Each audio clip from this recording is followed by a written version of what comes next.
Good afternoon, guys. So we are continuing with the mathematics class 9 number system. Number system. So you know we have discussed a lot of things. Today we will try to solve something with the powers. Now ये कुछ questions हैं जिनको हमें simplify करना है. Okay, simplify करने के लिए हमें क्या करना है, ये एक नए तरीके का क्वेश्चन है. 17 raised to power 2 and into, इसका मतलब है मल्टीप्लिकेशन 17 की पावर 5. तो दोनों वैल्यूज़ सेम हैं. देखो इसमें कुछ इस तरह से समझो.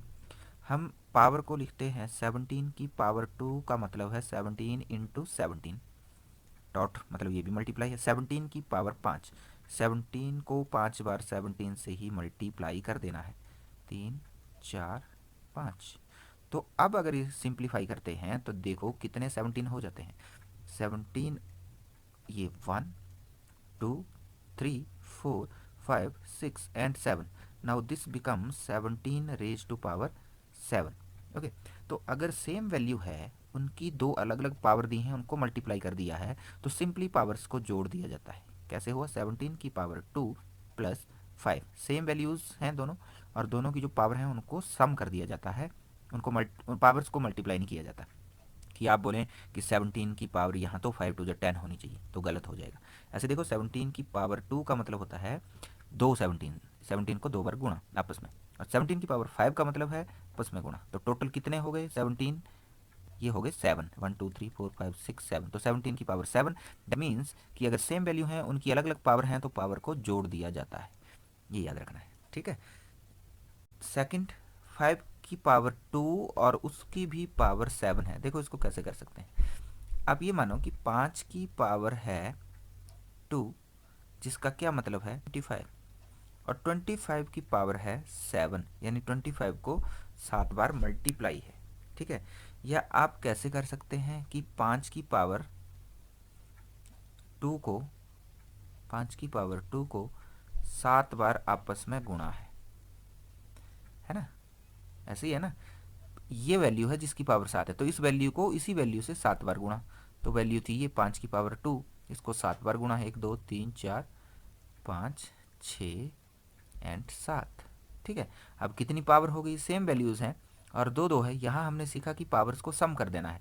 2 2 4 2 6 2 8 2 10 2 12 2 14.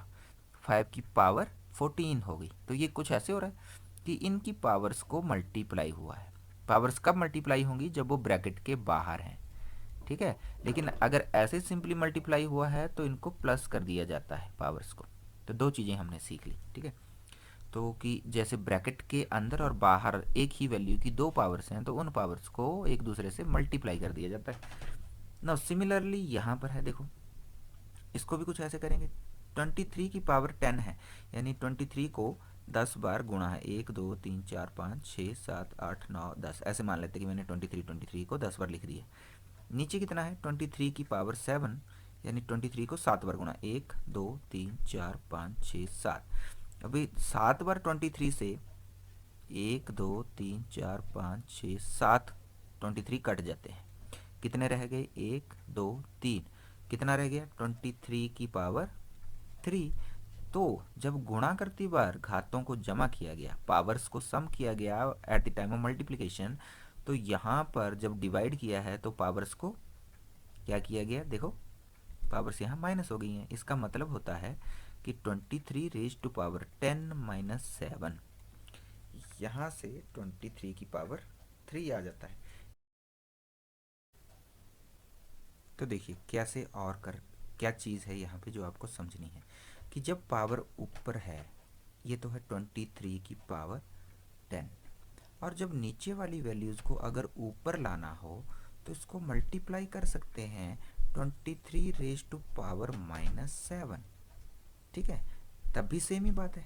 गुणा करती बार घातों को जमा होती है, तो 10 को -7 में प्लस करने की बात करेंगे हम, तो प्लस -7 तो भी एक ही बात है.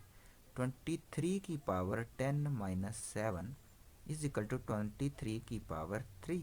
ऐसा है ना. नीचे वाली वैल्यू को अगर ऊपर लाना हो तो उसकी घात को माइनस कर दिया जाता है. आपने यूनिट्स देखी होंगी, अभी हमने बात की थी कि अगर हम वेलोसिटी को फाइंड आउट करते हैं तो वेलोसिटी की यूनिट होती है मीटर पर सेकंड. ऐसे, और इसी सेकंड की पावर 1 है, इसको ऐसे भी लिख सकते हैं मीटर पर सेकंड। तो जो नीचे है डिनोमिनेटर में है उसकी जो पावर है, जिसकी पावर कुछ नहीं उसकी पावर 1 है, उसको अगर ऊपर लाना है तो फिर यहाँ पर -1 कर दिया जाता है। सिमिलरली 23 की पावर 7 है डिनोमिनेटर में, जब इसको ऊपर ले आएंगे तो 23 की पावर -7 हो जाता है। ठीक है, तो in this way we can solve this problem as well. ये आपने ध्यान रखना है, कुछ चीज़ें ध्यान रखनी है। सेम वैल्यूज़ को जब मल्टीप्लाई करते हैं तो उनकी पावर्स को प्लस कर दिया जाता है, और जब उनको डिवाइड करते हैं उनकी पावर्स को माइनस कर दिया जाता है। और अगर पावर्स को मल्टीप्लाई करना है तो इस स्टेट में होनी चाहिए पावर्स ब्रैकेट के बाहर। यहाँ पर देखो क्या है, इसको मिटा देते हैं। यहाँ पर क्या है, 7 रेज टू पावर 3 इंटू 7 की पावर 9, ये तो सेम है, सिमिलर टू दिस वन। तो क्या करेंगे, 7 की पावर 3 प्लस 9, 7 की पावर 12। ठीक है, अगर हम ऐसे करें, इसको कुछ उल्टा करके करें कि 3 की पावर 7 मल्टीप्लाई बाई 9 की पावर 7, दोनों की पावर सेम है, नंबर सेम नहीं। नंबर सेम होते तो पावर सम कर देते हैं, लेकिन अगर नंबर अलग अलग हैं तो क्या करेंगे, इन दोनों की पावर्स को इकट्ठा करके भी लिख सकते हैं कि 7 जो है इसकी पावर भी है और 7 इसकी पावर भी है, तो ब्रैकेट में इकट्ठा कर लिया और पावर दोनों की इकट्ठी कॉमन लगा दी ब्रैकेट के बाहर।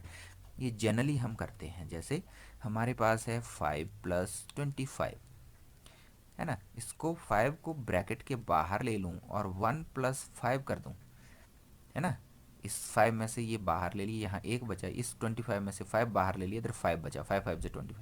तो इसका मतलब इससे मल्टीप्लाई करना है, इससे भी तो बन जाएगा फिर से 5 + 25, राइट। सिमिलरली ब्रैकेट के बाहर अगर पावर लगाई है वो दोनों की पावर होती है, ठीक है, और ब्रैकेट के बाहर कोई वैल्यू है वो उन दोनों से मल्टीप्लाई होता है। ठीक है, तो ये कुछ चीज़ें हैं, बेसिक चीज़ें जो हमें याद रखनी है।